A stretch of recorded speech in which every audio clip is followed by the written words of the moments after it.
Bom, e em nota, o STF informou que a frase dita por Barroso se referia ao voto popular e não à atuação de qualquer instituição.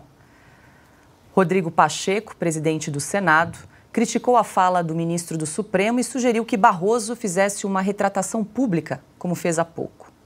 Também, evidentemente, foi muito inadequada, inoportuna e infeliz a frase ou a fala do ministro Barroso no evento da Uni em relação a um segmento político, uma ala política, a qual eu não pertenço, mas que é uma ala política. A arena política se resolve com as manifestações políticas e com a ação política dos sujeitos políticos. O ministro do Supremo Tribunal Federal, evidentemente, deve se ater ao seu cumprimento constitucional de julgar aquilo que é demandado. Então, a presença do ministro num evento de natureza política, com uma fala de natureza política, é algo que reputo infeliz, inadequado, inoportuno, e o que espero é que haja, por parte do ministro Luiz Roberto Barroso, uma reflexão em relação a isso, eventualmente uma retratação no alto da sua cadeira de ministro do Supremo Tribunal Federal. Mais que infeliz, foi uma fala bastante grave, né, Ana? Já falamos aqui. Vale lembrar que o ministro Barroso vai ser o novo presidente do Supremo Tribunal Federal, com a aposentadoria da ministra Rosa Weber. E agora resta saber como o Rodrigo Pacheco vai agir ao receber aí esse pedido de impeachment que deve ser protocolado em breve. Então, Paula, a gente vai ter que repetir algumas coisas aqui, porque realmente é de um absurdo tão grande essa fala do ministro Barroso que nós vamos ter que repetir. Não tem nada aí, Rodrigo Pacheco disse, né, inoportuna, inadequada e infeliz. Mais uma vez, não tem nada de inoportuno, inadequado e infeliz. O que tem aí é uma ilegalidade absurda, uma inconstitucionalidade. E aí fica a questão, eu até perguntei ao doutor Sartori exatamente para chegar num possível caminho que a CPMI pode levar. Alguns eventos, algumas coisas podem cair no STF. O ministro Barroso vai olhar e falar, não, vem da CPMI, eu disse que derrotamos o bolsonarismo em relação ao 8 de janeiro, então agora há um conflito e eu não vou julgar nada que tenha a ver, que tenha relação com a CPMI. Vai acontecer isso? Porque, de acordo com o tweet do ministro Barroso, ele disse derrotamos o bolsonarismo, já colocando na conta do bolsonarismo, seja lá o que isso seja para o ministro Barroso, o que aconteceu no 8 de janeiro, enquanto há uma CPMI em curso, questionando as pessoas, ouvindo testemunhos, né, dialogando, os dois lados estão ali discutindo, e enquanto uma investigação está em curso, ele vai ao Twitter e diz que derrotamos o bolsonarismo, significa que derrotamos o 8 de janeiro, então o 8 de janeiro, então fecha a CPMI, bate o martelo, fecha a CPMI, o Barroso, e diz, olha, eu aqui decidi que o 8 de janeiro é culpa do bolsonarismo, derrotamos o bolsonarismo, né? Ele já tirou a conclusão.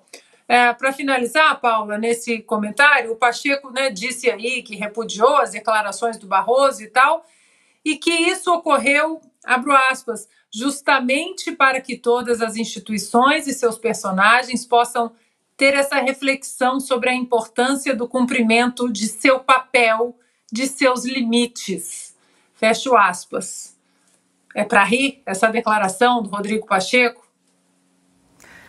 Bom, estava aqui acompanhando o chat, a Eliane Carias da Silva disse o seguinte, agora é hora de voltarmos às ruas, pedir esse impeachment e mostrar nossa indignação. Quero te ouvir, Consta, você acha que essa é uma pauta legítima para a população voltar às ruas nesse momento? Sem sombra de dúvidas, né? O Brasil está vendo todas as instituições serem tomadas na mão grande, eles perderam o pudor, eles não se importam mais de confessar os crimes, né? O Brasil está sendo destruído por uma quadrilha meio-dia em praça pública, à luz do dia. Então, só resta a população tentar pressionar os parlamentares, principalmente no Senado, e ir às ruas de novo, parar o país, talvez, uma greve geral, alguma coisa assim. Porque, veja, eu tenho que me controlar, eu tenho que dosar as palavras, mas assim, a fala do presidente do Senado, Rodrigo Pacheco, a postura do presidente do Congresso, Rodrigo Pacheco, é a que mais me incomoda. Ela me irrita, ela me tira mais do sério, ela me prejudica mais o sono do que a própria fala do Barroso, do que qualquer fala do Lula ou do Flávio Dino.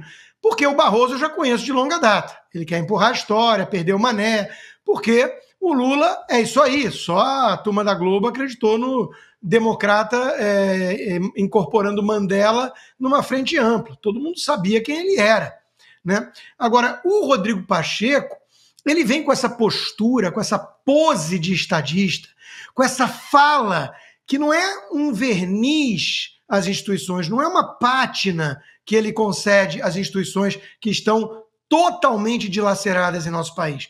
Ele dá todo o peso e importância de um país sério. Ele falando, a gente jura que está na Suíça, está nos Estados Unidos. Puxa vida, é mesmo. O ministro se equivocou, uma fala infeliz. Ah, mas ele vai se retratar. Não é adequado para um ministro ser mais politizado. Então tudo vai ficar muito bem amanhã. Isso é uma palhaçada, isso é uma piada, isso é um tapa na cara, um cuspe na cara, já que Jean Willis voltou para o país e vai ter cargo e tudo. Isso é um cuspe na cara do cidadão de bem. Essa posição que não é nem pusilânime, covarde do Rodrigo Pacheco, é cúmplice. Ele sabe muito bem o que ele está fazendo. Ele tem interesses a defender. Ele é cúmplice desse troço todo. E ele é o mais dissimulado de todos, ele é o mais cínico de todos.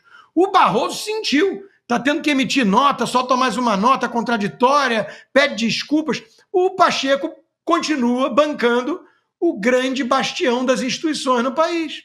E a turma da velha imprensa achando o máximo. Esse é o grande truque. Esse é o grande golpe.